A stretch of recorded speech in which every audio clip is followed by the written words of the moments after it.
Hello, I'm Marjorie the Love Doctor.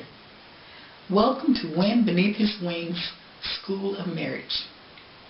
This is so exciting for me. This is my first day teaching single people how to begin to prepare for marriage one day. Yes, I'm talking to you men and I'm talking to you women. If you're young, old, been married before but now are divorced, widowed, you just must be single.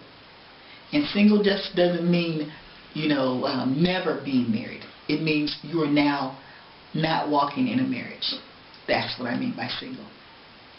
Today I want to talk to you about doing things your way. I would title this, My Way is the Only Way. How many of that sounds familiar to you? That was me all the way. I was 32 when I finally got married. And when I say finally, it wasn't because I hadn't been asked before. It was because I finally found the man, the Lord found the man for me, told me he was the one, and I married him. But the thing is, I was 32, very set in my ways, had my own house, my own business, had my own car, my own bank account. I had a lot of my own stuff. And at 32, I was very set in my way. So there was this guy I was dating. Let's call him Bryant. And Bryant was a very nice guy, very caring, sweet, but he was very slow to move when I needed something done. And that used to bother me. I helped raise 3 nephews, and when I told them what to do, they better jump. So I treated, I think, every man the same way, unfortunately. But this is one thing that stands out the most to me. I had a car that always ran well, and one day my water pump broke. And so I called him at work and told him, can he fix it? Does he know how to fix it? And he said, yeah, I can fix it. So he told me he'd come right over, he'd pick up the part, and he'll come over and he'll put it on. He said, it's not a big deal, I can do it quickly. So I waited for him when he came, when he got off work. Waited for him. He came, he had no part. He wasn't dressed to fix the car. And he said, well, I thought I'll fix it tomorrow and just maybe take you out for dinner. So I said, okay. I wasn't very happy because I needed my car. And so anyway, we go have dinner, and then he confessed that he didn't buy the part. He didn't really do what he said he was going to do. And that didn't set right with me. So he said, no, tomorrow I really will fix it.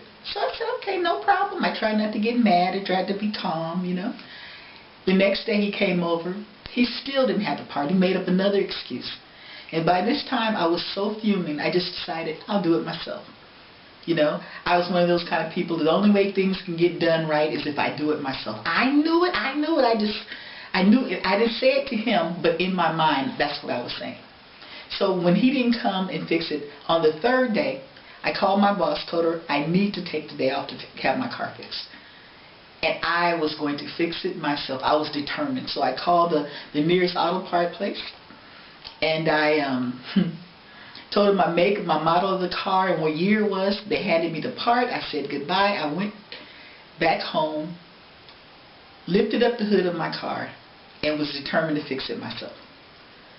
I looked at it. I just prayed, and I said, God, you're going to have to give me the guidance and the direction, because I don't know what I'm doing. I said, but I have to have my car. And so the Lord, it took me about 2-3 hours to fix it. But I fixed it. And I was very proud of myself. Anytime I came through for my own self, I was very proud of myself.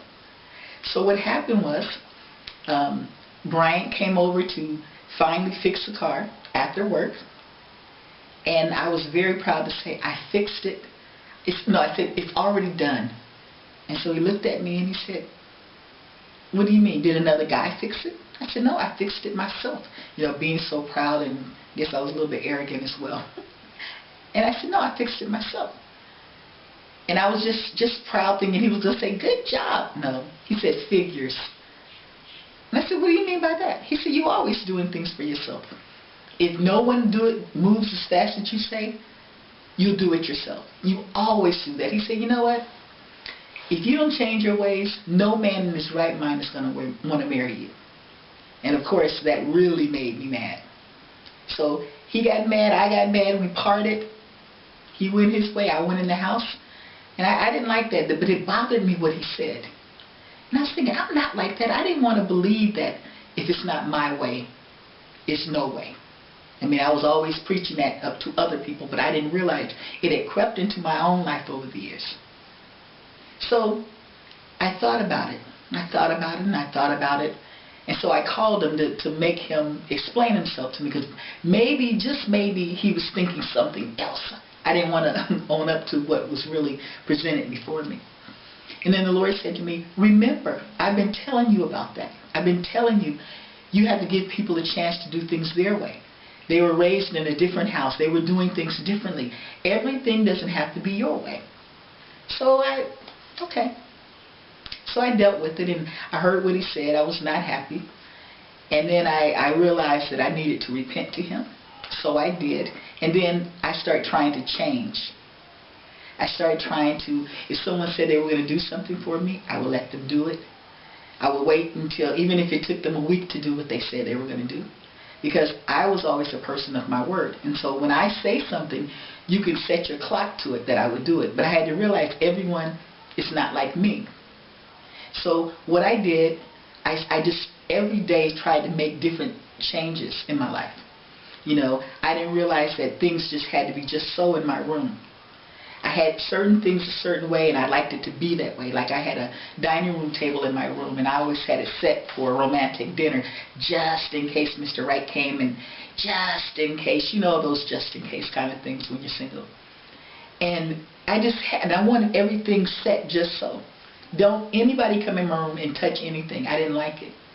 You know, and then I realized that when I would eat food, I would have to have it a certain way. And I was thinking, the more I tried to change myself, the more I noticed how set in my ways I was. And it became kind of difficult, actually. It became kind of you know, when you see yourself for who you are, you know, I mean, to be single, that's fine. But what about when you get married? You know? And so I started dealing with it, and the Lord started helping me with it. And one of the first things that happened when I did get married, one day I think we had been married maybe about a month, and I was busy trying to clean up my room again, and my husband was sitting on the floor watching, I think, a Formula One race, and I cleaned up the room and, you know, worked around them, vacuumed around them and the whole thing, not to disturb them, and all I wanted him to do was take the trash out. So I asked him, can you take the trash out? Now, I didn't know that he loved Formula One the way he did. So I thought he was going to get up and just take the trash out right now, like when I tell my nephews how they better do it. So I'm just waiting and waiting. He doesn't take the trash out. Doesn't seem to be a commercial in sight. He doesn't take it. I'm thinking it won't take long. He could run down and take it out and come back. Still, he didn't take the trash out.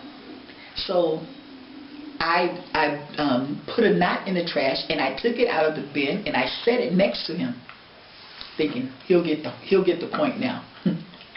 So then he still didn't do it, so I decided I'll do it myself. I'm used to doing it myself. I'll do it myself. I had a bad attitude.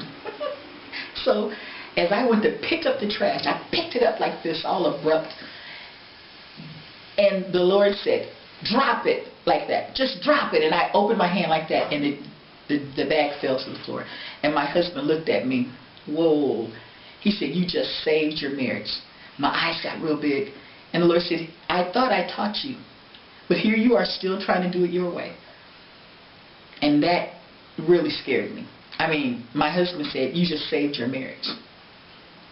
And I was thinking, Lord, it's not that bad. I couldn't be that bad. I've worked on myself so much. But I was still, you know, it's easy to say you've changed when the person isn't there. But now you have a real issue on you, because the man is now in your life, or the woman is now in your life. And are you going to resort back to those same things you used to do when you're single? So I want to ask you to think about a few questions. One of the first questions I want you to answer, you know, you might want to write them down on a piece of paper. The first question is, do you see yourself as a perfectionist? Okay. Number 2, do you tend to do everything yourself in order for it to be done correctly? Do you get angry when people touch your things or move them around? Do Do you like your clothes to be folded and hung up a certain way? Do you have to sleep in a certain position? You might think, what does that have to do with anything? When you get married, I'm telling you, these little things are big. It's the little things that cause arguments. Because you're new. You're newly married and you're now living with each other, and you have to get to learn each other. I mean, they came from a different house, a different background, and all these things are important. Now, if you have to be, like, say for instance, another question, do you have to be in bed by a certain time? That's one of the things that a lot of couples, when they get married, fall out about. Because one person might like to stay up late and the other person need to be in bed by 8 o'clock. You see the problem? Your husband wants to play or your wife wants to play, say at 10 or 11, and you're knocked out asleep and you want them to be quiet or go out of the room. It becomes a problem.